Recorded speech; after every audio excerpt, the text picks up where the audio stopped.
Good morning, everybody. Welcome back to my channel. So let me jump right into it. Basically, I just got lucid again. It is now almost 8 a.m. So this is 6 nights out of the last 7.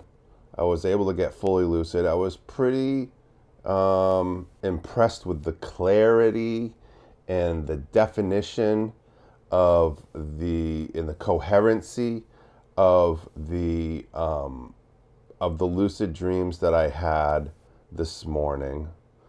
And I do give that in part to laying on my back with my hand over my heart and my solar plexus, and I'll go into the details of what I did and what I've been doing every night or every morning.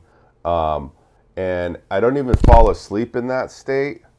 But I do put myself in that laying on my back, and I'm going to go into the details about it because somebody new that came into the group sent me a DM and told me how they do it, and I'll share that with you shortly in the other half of the video.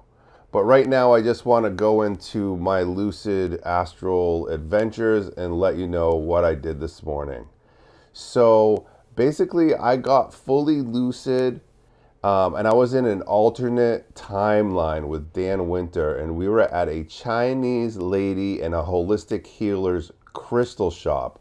Dan was on the table getting a session by this holistic Chinese lady, and he was asking her questions. Who do you work with?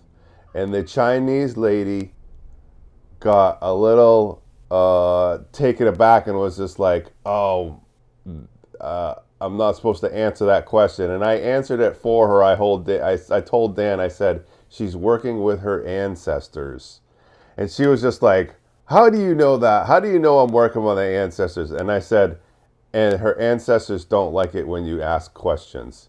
And the Chinese lady laughed and confirmed that, yes, that's what was happening. So while he was getting this session on the table, I was looking at crystals, and I found a nice piece of lepidocrosite. It was really, it was a polished one. It looked really great. I enjoyed just feeling how smooth it was in my hands. Um, and I enjoyed, having the feeling the energy that it gave off. Then all three of us went back to her house and we had a nice conversation. And our chat was about alternate realities and how the monetary system isn't hooked up between worlds.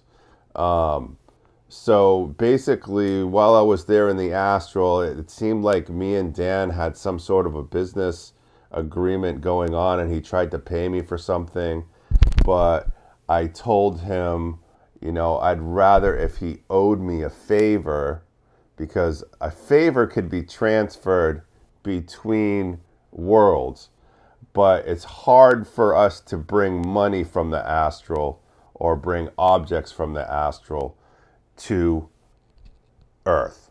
Now, I wish there was an easier way we could transfer physical objects back and forth between worlds. Some of you might think that this is impossible, but indeed it is not impossible. In fact, what it has to do with is our perceptual agreements. We are limited by our belief systems. And our belief systems are made up of not just our own personal ones, but also of our collective belief systems. So, in essence, our lives are ruled by our subconscious minds. So, if enough of us were to break the paradigm, to break the matrix, so to speak, and to be able to change our ideas and our perceptual agreements, which is basically how attached to our ideas that we are, then we would be able to bring physical objects back from the astral. Bringing physical objects to the astral is actually very easy. because the astral is a very physical place as well.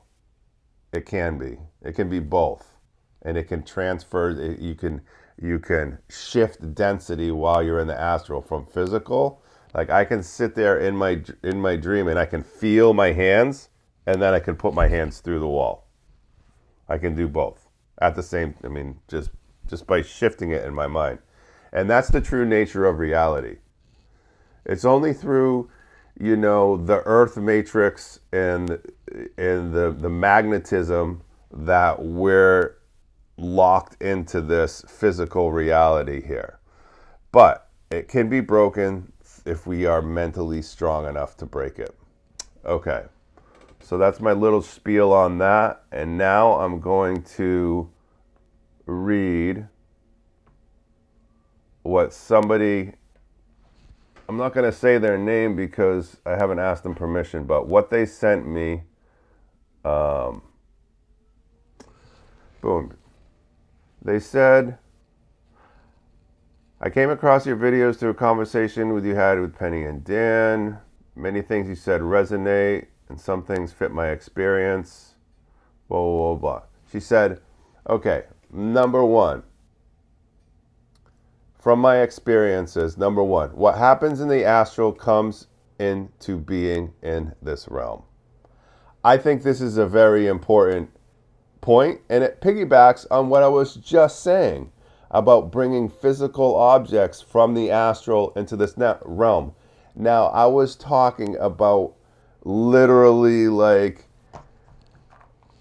if I found my jujitsu, guard in the astral and I wanted to bring it here into this realm to physically bring it in.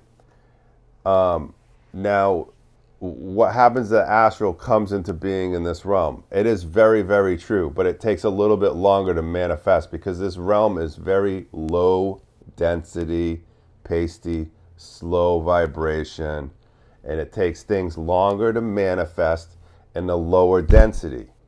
Things manifest faster in the higher density that you're in. Okay? So that's number one.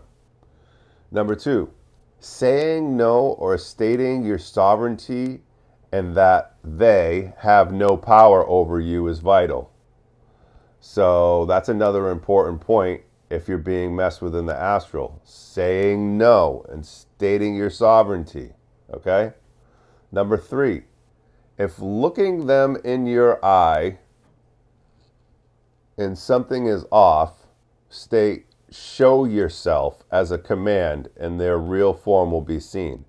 This is what Helena has taught me as well. It's called piercing the overlays. In this instance, she's saying actually tell the person that's looking into my eyes to show yourself as a command. And then that will help pierce their overlay and have their true form come to be. 4. If bridging in a moment becomes strained, especially if this happens to kids at night, repeatedly state your body is safe.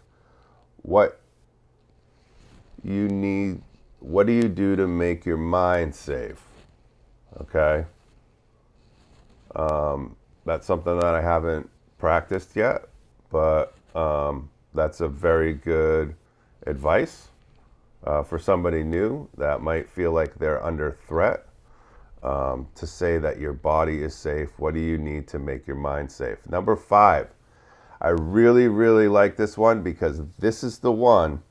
If you've made it this far in the video, then this is the one that I've been practicing every night getting lucid the last 6 nights out of 7. And that's number 5.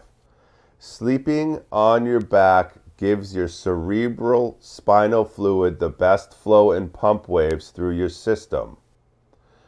Forehead should be level or just below the tip of your nose. So low or no pillow. Depends on personal anatomy, and hands can take many positions. Solar plexus and over the heart. Okay? So,